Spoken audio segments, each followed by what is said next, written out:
Atos 4, a partir do verso 11.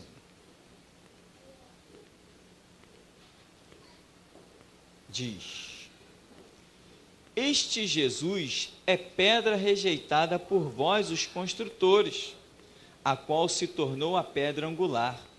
E não há salvação em nenhum outro, porque debaixo do céu não existe nenhum outro nome dado entre os homens, pelo qual importa que sejamos salvos.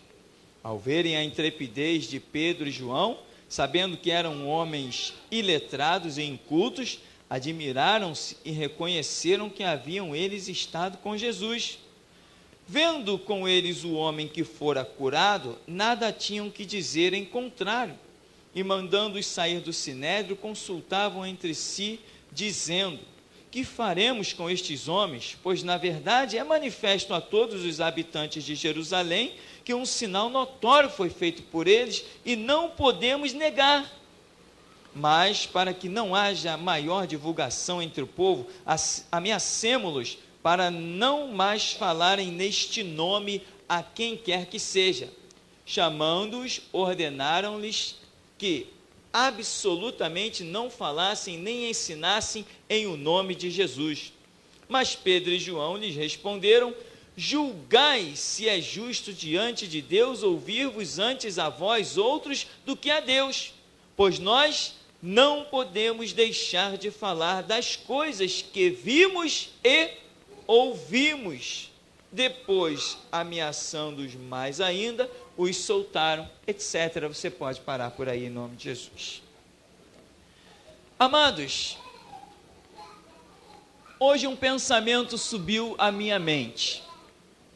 Um pensamento que diz: Deus procura valentes. Procura-se valentes. Você pode hoje fazer cessar essa busca de Deus, apresentando-se a Ele.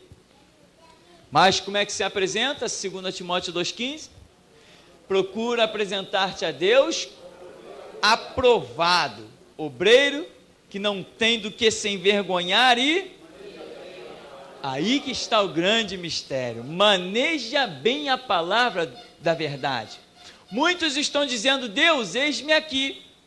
Mas Deus não os está recrutando para o seu exército. Por quê? Porque eles não manejam bem a palavra da verdade. Não têm conhecimento dos contextos bíblicos. Não receberam a revelação. Não foram para a intimidade com Deus. Porém, Deus continua, como sempre, procurando valentes. E nós vemos por que Deus continua procurando valentes. Nós vemos as pessoas saturarem a nossa alma com informações que eu abomino, tipo: irmãos, nós temos a lei de Deus, a igreja tem a Bíblia, mas nós também temos que nos curvar e obedecer à lei dos homens, não é isso que diz? Por aí é isso que diz, ou seja, isso é covardia. Por isso que Deus está procurando valentes. Será que nessa noite Deus pode achar alguém que se chame Pedro? Talvez não, mas alguém que tenha o mesmo ímpeto de Pedro. É isso que Deus quer. Porque veja, aqui ele vai dizer: julgai se é justo diante de Deus ouvir-vos antes a vós outros do que a Deus. Não podemos deixar de falar do que temos visto e ouvido. Antecedendo esse texto, nós vamos ver que Pedro e João, eles estão perante o sinédrio, ou seja, eles estão perante as autoridades máximas. Eles estão diante da autoridade. Eram aqueles homens que poderiam prendê-los, eram aqueles homens que poderiam determinar a sua prisão em todo tempo e nunca mais saírem de lá, quando na verdade, depois deles não aguentarem mais Pedro, João e os apóstolos, eles até prenderam Pedro, não prenderam? Mas Deus demonstrou que um valente não pode ser preso, mandou um anjo lá e soltou Pedro. E Pedro era tão valente que o anjo deu uma informação para ele: volta lá e continua pregando lá no mesmo lugar e fala para o povo todas as palavras desta vida. Não te cales, maior é Deus. A revelação plena de Deus só vem sobre os valentes. Jesus não precisa de ninguém na retaguarda, ele só precisa de gente na linha de frente. A obra de Deus não tem retaguarda. Quando você está orando, você está na linha de frente. Você está entregando o folheto, você está na linha de frente.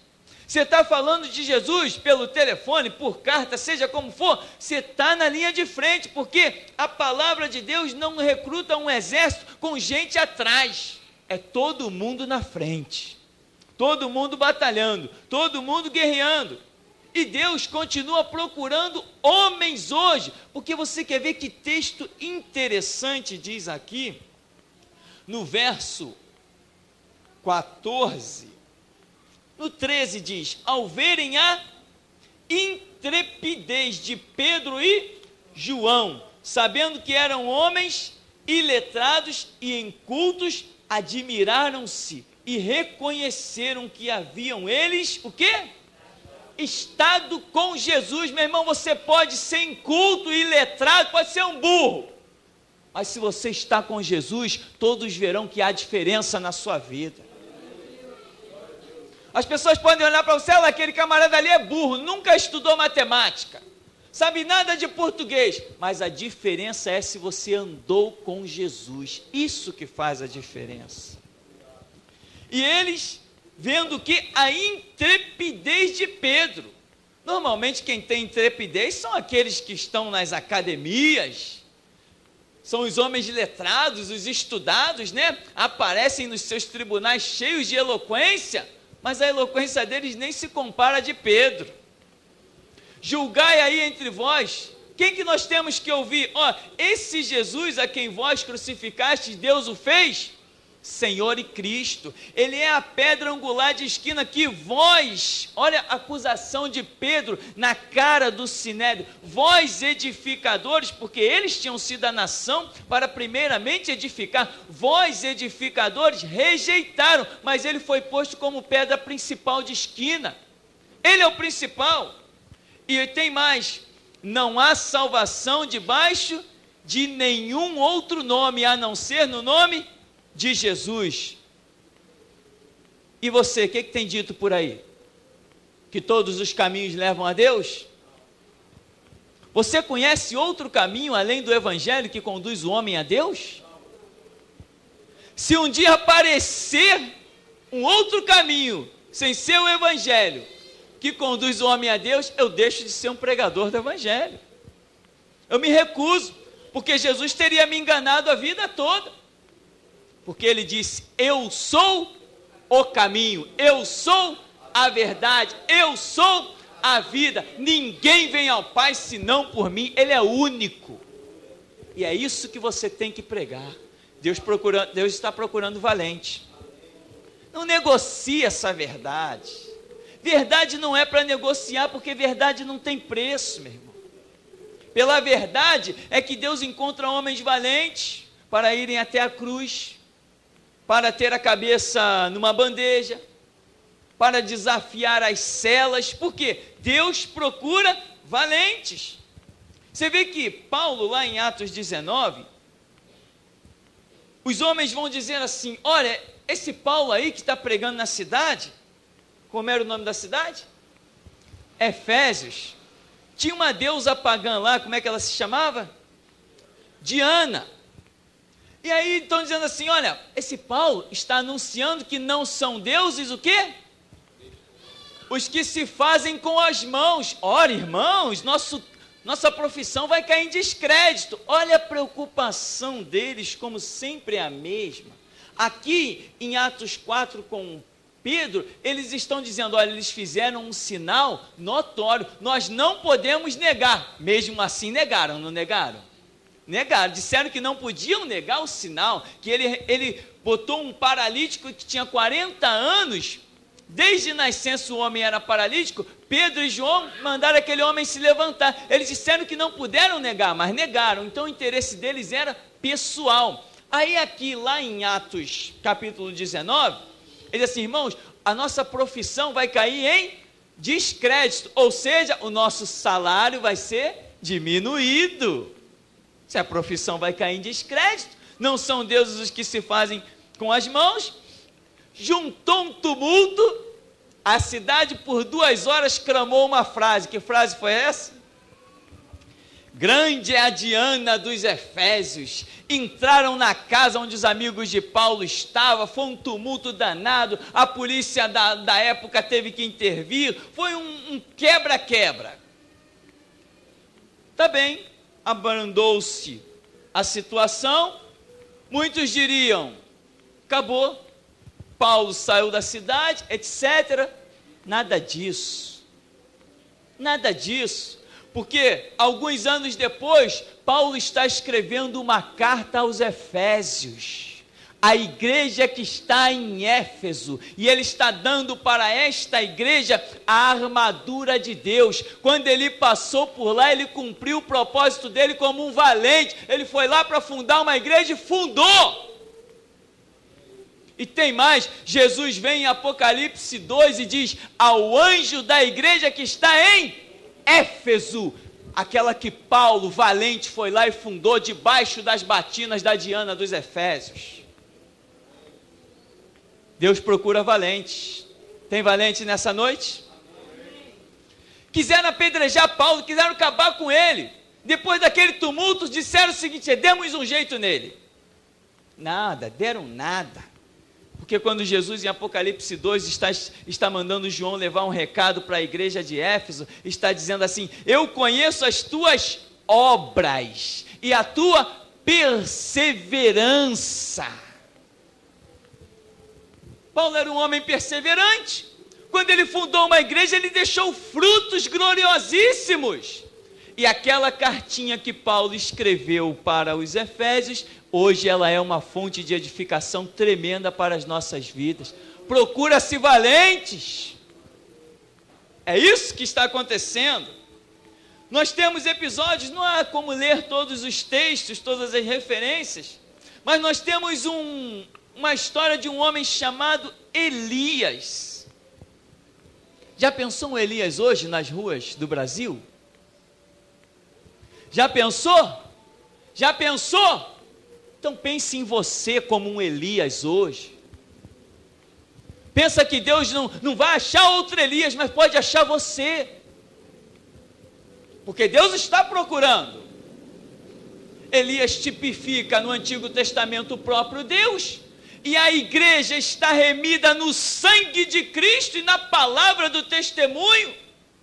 Com uma autoridade de pisar serpente, escorpião e toda a força do diabo, e nada nos causará dano algum. Somos deuses. Cadê o diabo? O diabo não pode fazer gracinha diante de quem é revestido, diante de quem Deus chama como filho. Se somos filhos de Deus, somos deuses.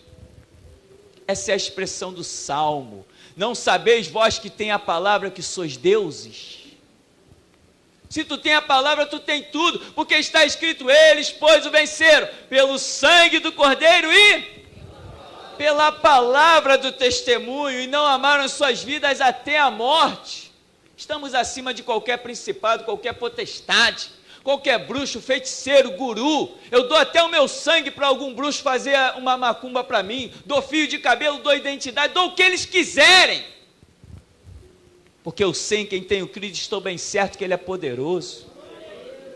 Deus está procurando gente que faça a diferença. Jesus não está procurando homens para se harmonizarem com este mundo. Ele está procurando revolucionários. Quem se converteu nesse ministério aqui? Você se converteu aqui, meu irmão, porque eu estava pregando amor? Você se converteu aqui porque eu estava pregando revolução? Senão você não se convertia, porque pregando amor tem um monte por aí. Você participou de várias igrejas que todo mundo dizia, Jesus é bom, Jesus é amor, mas aqui não, aqui a mensagem é diferente.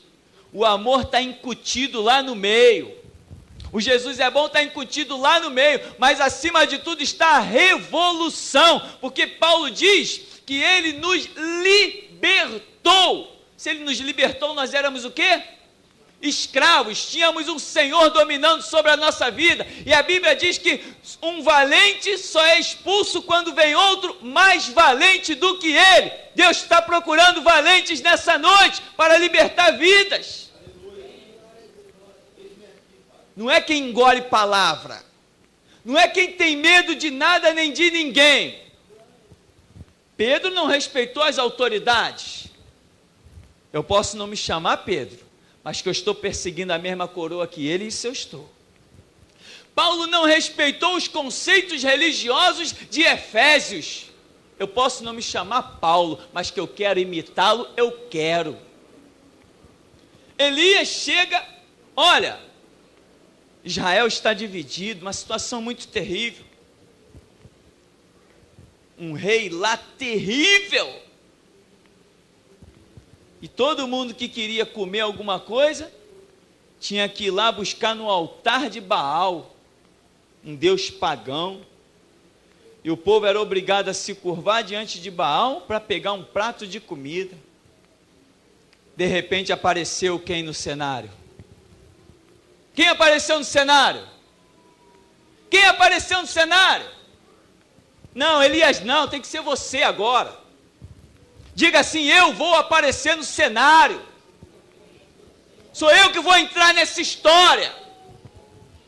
De repente aparece Elias. Olha aí, vocês são 450 profetas de Baal. Tudo bem, eu fiquei sozinho como profeta do Senhor. Vamos para o Monte Carmelo e vamos clamar o Deus que responder por fogo, esse é o Senhor. E zombou dos deuses pagãos. Faz primeiro o holocausto de vocês, eu vou fazer depois, vocês são mais, faz primeiro. E eles começaram no paganismo, arrancavam um pedaço da sua carne, o seu sangue derramando, se cortavam com lancetas, se espetavam, gritavam, batiam com a cabeça na pedra, rolavam no chão. Baal nos responde, e Elias diz assim, ó, grita mais alto, hein? Ele é um Deus, pode ser que ele tenha ido dar uma viajadinha ali, ó. Foi viajar logo ali, de repente ele acorda, pode estar dormindo. Você se chama Elias? Não, mas Jesus Cristo te remiu no sangue dele para você fazer que nem Elias, zombar dos outros deuses. Deus procura valentes para isso, para zombar dos outros deuses. Se Baal é Deus, segui, mas se o Senhor é Deus, vamos para a prova, vamos ver a diferença. Deus está procurando valentes. Chega de blá, blá, blá, parte para a ignorância. Sabe qual é a ignorância? Vamos lá, vamos ver quem vai ficar de pé. Uma vez eu tive um confronto com uma dona do adventismo. E ela começou a querer justificar. Eu falei, ó, minha senhora, vamos resumir a história, porque eu tenho muito para fazer. A senhora tem Deus? Tenho Deus. Não tem não, quem tem Deus sou eu. Vamos fazer um desafio aqui? Satanás é vivo ou morto? É vivo. Então hoje à meia-noite vamos fazer um desafio. Ele passa primeiro na minha casa, se ele não puder fazer nada comigo, ele vai na sua. Aceita o meu desafio? Não, eu não. Eu falei, pois é, porque a senhora não tem Deus, quem tem Deus sou eu. Tive um confronto com testemunha de Jeová e eu fiz a mesma coisa. Eu disse, amigo, vamos parar de história, porque a discussão não leva a nada, vamos para a prática. Meia-noite de hoje, Satanás vai passar na minha casa. Se ele não puder fazer nada comigo, se eu expulsar ele de lá, ele vai na tua, para ver o que você faz com ele. Você aceita o meu desafio? Eu não. Falei, porque você não tem Deus, quem tem Deus sou eu. Eu é que conheço Deus, sou eu que conheço Bíblia. Quem conhece Bíblia sou eu, não é você. Sem Bíblia, não há Deus. Deus está procurando gente para confrontar. Meu irmão, eu estou aqui com vida, saúde, paz, alegria, esperança e perseverança, e o amanhã está sendo preparado uma fogueira tremenda para a gente assoprar. Mas não vamos assoprar com covardia, porque na obra de Deus covarde não faz parte. Só com valentia. Você tem sido valente? Deus tem encontrado você? Que Ele te encontre mesmo. Você precisa ser encontrado por Deus. Lá no teu local de trabalho, não, aqui eu não posso falar de Jesus, aqui eu estou trabalhando. Não, não faz isso não. senão você está cortado do reino de Deus. Deus te colocou lá porque tem vidas morrendo lá, e Ele quer salvar vidas lá usando a tua vida. Mas quando eu era do tempo de igreja tradicional, a covardia era essa. Não tinha valente lá. Não, no meu trabalho, ninguém nem sabe que eu sou crente. Porque eu estou lá para trabalhar. Tadinho, né? Como Deus é misericordioso. Como Deus é misericordioso. Existia um homem chamado Eliseu. Eliseu estava lá, na intimidade com Deus.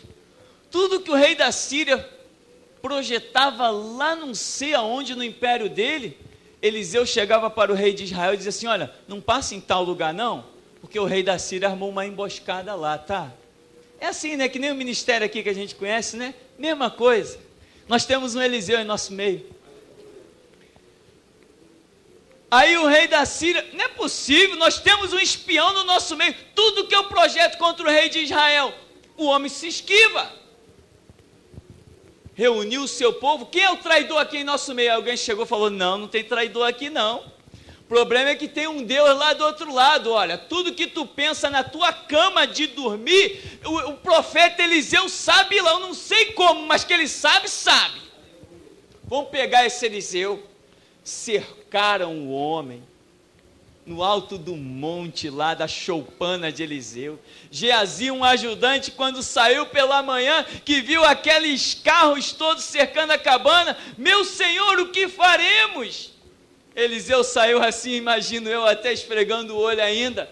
Faremos de quê, Geazi? Olha aí, senhor, exército imenso. Ah, Deus, abre os olhos dele, para que ele veja que maiores são os que estão conosco do que os que estão com eles. É assim que acontece com os valentes. Sempre maiores são os que estão conosco do que os que estão com o mundo. Sempre. Você com Deus sempre é a maioria, quando você é valente. Meu irmão, eu te pergunto, já inventaram a arma capaz de te matar? Eu desafio Satanás. Deus, leva a minha voz agora aos 4 cantos da terra. Eu desafio Satanás suscitar um assaltante, tirar minha vida hoje ou amanhã ou quando ele quiser. Eu desafio. Não inventaram a arma capaz de tirar minha vida. Não existe bala perdida preparada para mim. Eu tenho uma promessa e eu não duvido do meu Deus. Salmo 91, 7, o que é que diz lá?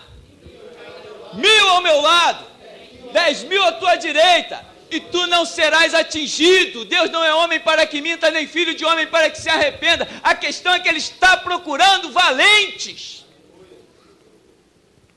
Essa é que é a questão.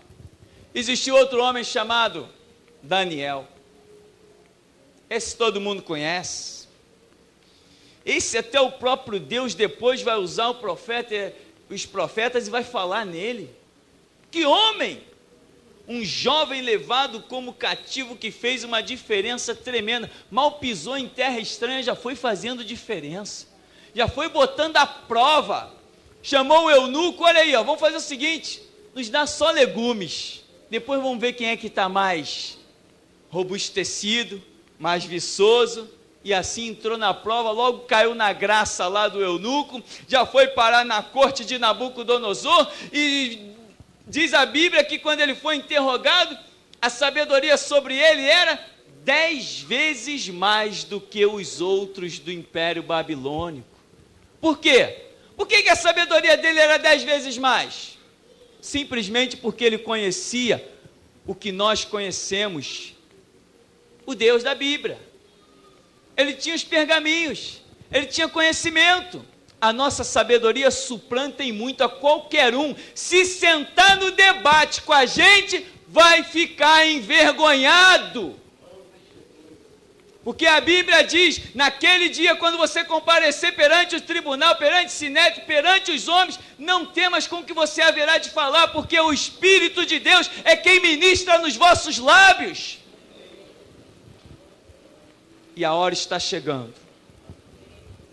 A hora está chegando para nós calarmos os falsos mestres, os hipócritas, aqueles que com dolo e com engano estão destruindo vidas. Está chegando porque Deus já começou a nos abrir as portas. Você está na batalha, você está no estudo, você está na oração, você está no clamor, você está crescendo na graça e no conhecimento, você não está duvidando de Deus. Tem uma cova de leão preparada para você, o que você vai fazer com ela? Você vai entrar nela, porque ali é só você e Deus, você nem vai perceber os leões. Cova de leão é ótima, meu irmão, não tem homem para bater na porta. Cova de leão, vale da sombra da morte, é uma maravilha, porque a promessa é de que Deus estará conosco. Somente um valente pode ser conduzido a uma cova. Somente um valente pode permitir-se entrar num vale da sombra da morte, porque Deus sabe com quem Ele pode contar. E os que não vão retroceder, os que não vão voltar atrás, Ele sabe. Mas a grande pergunta desta noite é: procura-se um valente, Deus pode te achar? Amanhã você não pode chegar e dizer que todos os caminhos levam a Deus. De repente você tem um emprego muito bom, ganha muito bem, e o teu patrão pode jogar uma palavra abominável sobre você e você concordar com ela, com medo de perder o emprego. Se isso acontecer, o que aconteceu é que você ficou reprovado. Ouviu, mas se tornou, como Tiago diz, somente ouvinte e não praticante. Você tem que praticar a palavra. Tem que crer. Crer como? A ponto de apostar a vida. Porque muitos sinais hoje não estão acontecendo por aí. Porque a valentia já não é a mesma. Muitos sinais já não acontecem. Quando em algum lugar acontecem uns milagres, pronto, flui. Vem gente de tudo que é canto, vem gente de tudo que é lugar. Por que isso? Porque os valentes já não são mais como antigamente. Naquele tempo, quem se convertia era para ser fugitivo do Império Romano. Hoje as pessoas querem se converter para ter uma casa bonita, está achando que Jesus virou empregada. Está achando que Jesus virou peão para construir casa para os outros. O que Jesus tem, meu irmão, não é casinha bonita, não é palacinho nessa terra. Ele tem, como Paulo diz, 1 Coríntios 2,9, nem olhos viram, nem ouvidos ouviram, nem penetrou o coração humano que Deus preparou para aqueles que o amam. Jesus não veio te dar migalha. O preço do sangue dele é a palavra dele, que são os 4 seres viventes diante de Deus. Isso é muito mais precioso do que ele vir aqui para você ter uma casinha própria. Aleluia. Que miséria, que desgraça. Que Deus fútil e barato, que as pessoas estão atrás dele para conseguir um emprego. Ele tem vida para te dar. Procura-se um valente. Que valente? Um valente que entenda que não só de pão viverá o homem, mas de toda a palavra que sai da boca de Deus. É disso que vive a igreja. O meu justo viverá da fé. E se ele recuar? Minha alma não tem prazer nele. Hebreus 10, 38. Deus pode te achar nessa noite? Tem valentes neste lugar? Nós vamos ver isso amanhã. Amém? Quando você pisar no teu trabalho, Deus vai dizer assim: ontem ele me disse que era um valente, hoje eu vou ver se ele é mesmo. Quando você entrar na tua faculdade, entrar no teu colégio, quando você sair no meio da rua, é lá que você vai ter que demonstrar se você é ou não valente. Dentro da igreja, somos todos iguais, estamos debaixo do mesmo teto, mas lá fora as situações serão diversificadas. Talvez você diga: eu não sou valente como deveria ser ainda. Mas a pergunta é a seguinte: você quer ser um valente? Porque tem gente que reconhece que não é e não está nem aí. Não. Nós ainda não somos aquilo que devemos ser, mas queremos ser e alcançar a estatura do varão perfeito, olhando para Cristo, autor e consumador da nossa fé. Amém, querido? Procura-se um valente. Você foi achado nessa noite? Senhor nos abençoe então em nome de Jesus.